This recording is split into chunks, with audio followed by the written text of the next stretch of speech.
Hotel Zaza is a stylish inn located in Houston, Texas. While the hotel is known for its luxurious suites, a recent post on Reddit revealed the existence of the mysterious room 322.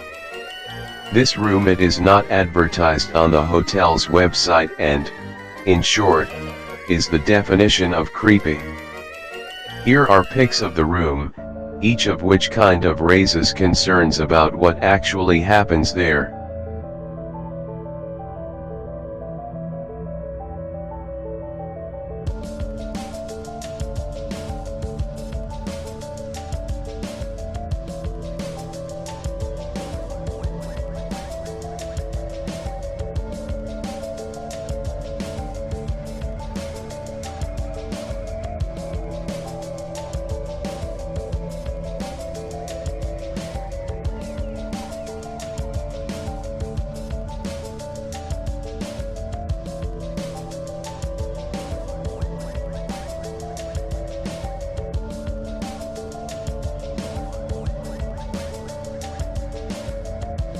Those that are aware of the occult elite symbolism know that 322 is the sacred number of the Skull and Bones Secret Society, to which belong the likes of George W. Bush, George Bush Sr. and John Kerry.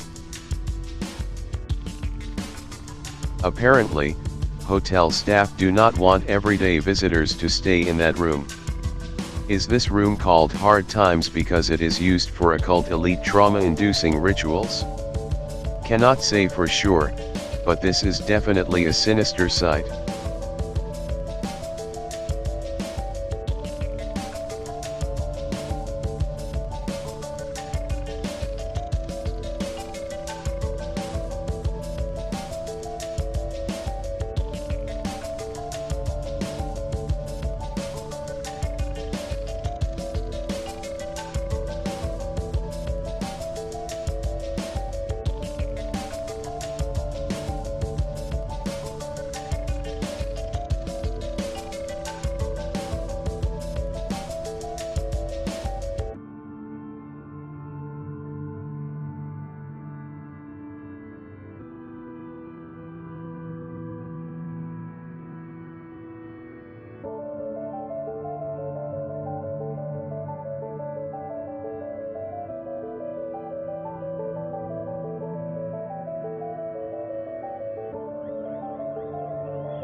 Here are more about this creepy hotel.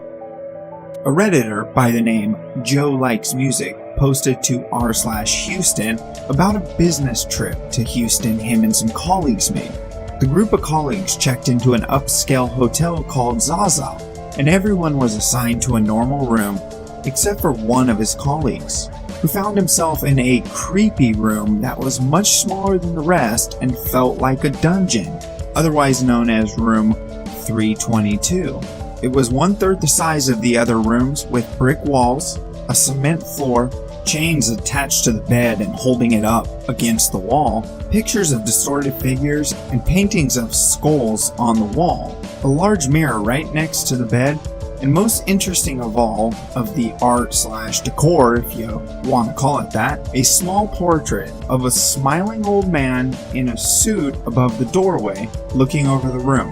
Now, as you can see, this is a normal man. It's a picture, not a painting like the rest. When the colleague notified the front desk, they said there was a mistake and that room was not supposed to be rented, and they moved him into another room. However, he managed to get a bunch of pictures of the room before he was moved, which are most of the pictures that I've shown you of the room. Another person had a similar situation. Hillary Davidson, a writer, spoke with popculturenerd.com about her experience at Zaza. When I checked into Houston's Hotel Zaza at midnight on Thursday night, there was some confusion.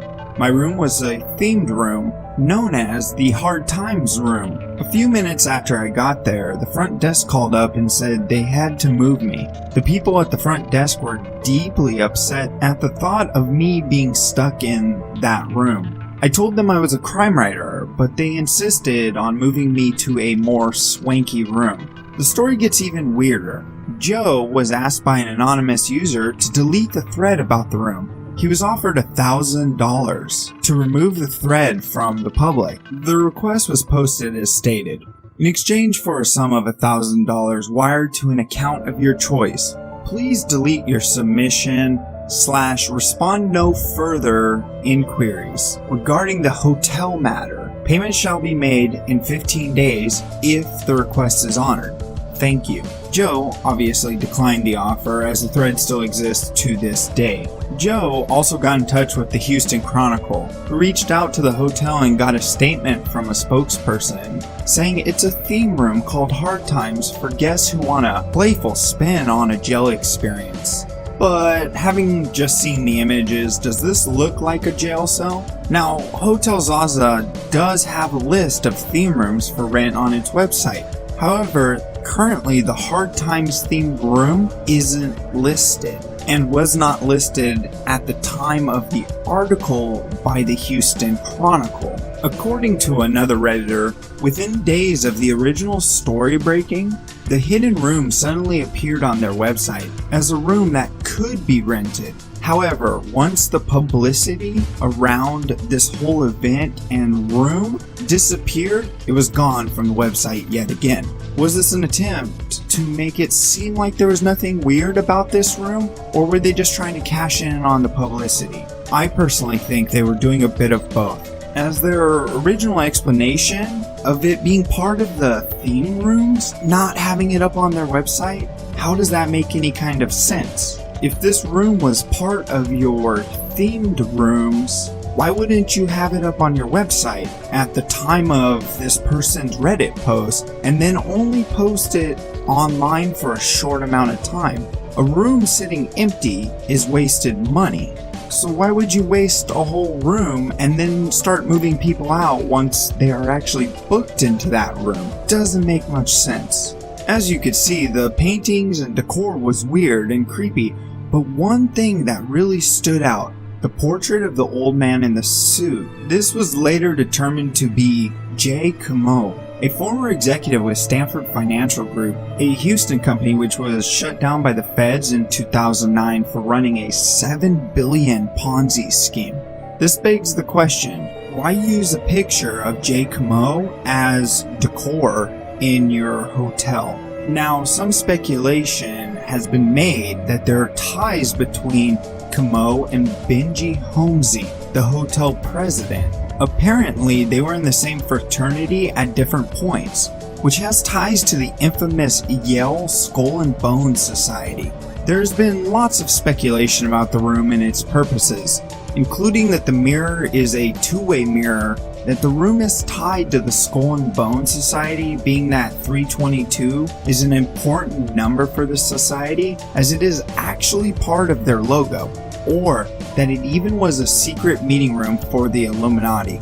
So what was the deal with this room? The hotel's explanations seem off, and considering they moved people out after quote-unquote accidentally putting them in the room, it's just weird. Is it a publicity stunt, or was this an off-the-books room that only certain people know about, so they won't show up in the actual hotel registry? Many like to lean on the hotel's explanation. However, with the information coming out about the ties between Benji and Camo, seems very weird. Also, booking people in the room, then removing them, was it to create buzz, or do employees actually make the mistake? Who knows? We may never actually know why room 322 exists at Hotel Zaza, or why an image of Jay Camo looks over the room. Seems like a publicity stunt, or maybe something else, if I'm being honest. But who knows? Maybe there truly is nothing more to this room.